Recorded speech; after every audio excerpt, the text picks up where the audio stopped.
اور مویشیوں میں بوجھ اٹھانے والے یعنی بڑے بڑے بھی پیدا کیے، اور زمین سے لگے ہوئے یعنی چھوٹے چھوٹے بھی۔ پس اللہ کا دیا ہوا رزق کھاؤ اور شیطان کے قدموں پر نہ چلو، وہ تمہارا کھلا دشمن ہے۔ یہ بڑے چھوٹے مویشی 8 قسم کے ہیں، 2 بھیڑوں میں سے اور 2 بکریوں میں سے، یعنی ایک نر اور ایک مادہ۔ اے پیغمبر ان سے پوچھو کہ اللہ نے دونوں کے نروں کو حرام کیا ہے یا دونوں کی ماداؤں کو، یا جو بچہ ماداؤں کے پیٹ میں ہے اسے؟ اگر سچے ہو تو مجھے سند سے بتاؤ۔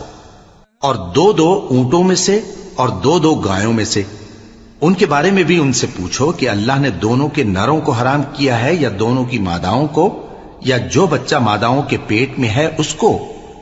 بھلا جس وقت اللہ نے تم کو اس کا حکم دیا تھا تم اس وقت موجود تھے؟ اب اس شخص سے زیادہ کون ظالم ہے جو اللہ پر جھوٹ باندھے تاکہ بے جانے بوجھے لوگوں کو گمراہ کرے؟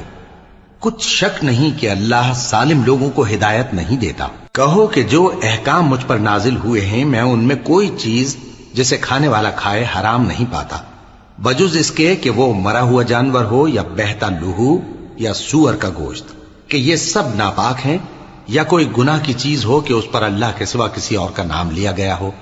اور اگر کوئی مجبور ہو جائے لیکن نہ تو نافرمانی کرے اور نہ حد سے باہر نکل جائے تو تمہارا پروردگار بخشنے والا ہے، مہربان ہے۔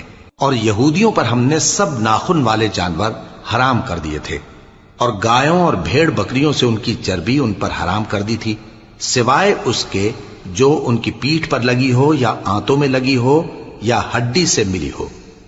یہ سزا ہم نے ان کو ان کی شرارت کے سبب دی تھی، اور ہم یقیناً سچ کہنے والے ہیں۔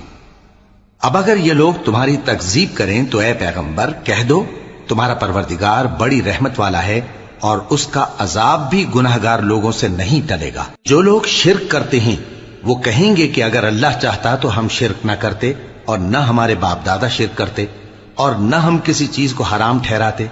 اسی طرح ان لوگوں نے تکذیب کی تھی جو ان سے پہلے تھے، یہاں تک کہ ہمارے عذاب کا مزہ چکھ کر رہے۔ کہہ دو کیا تمہارے پاس کوئی سند ہے؟ اگر ہے تو اسے ہمارے سامنے لاؤ، تم لوگ تو بس گمان کے پیچھے چلتے اور اٹکل کے تیر چلاتے ہو۔ کہہ دو کہ اللہ ہی کی حجت غالب ہے، پھر اگر وہ چاہتا تو تم سب کو ہدایت دے دیتا۔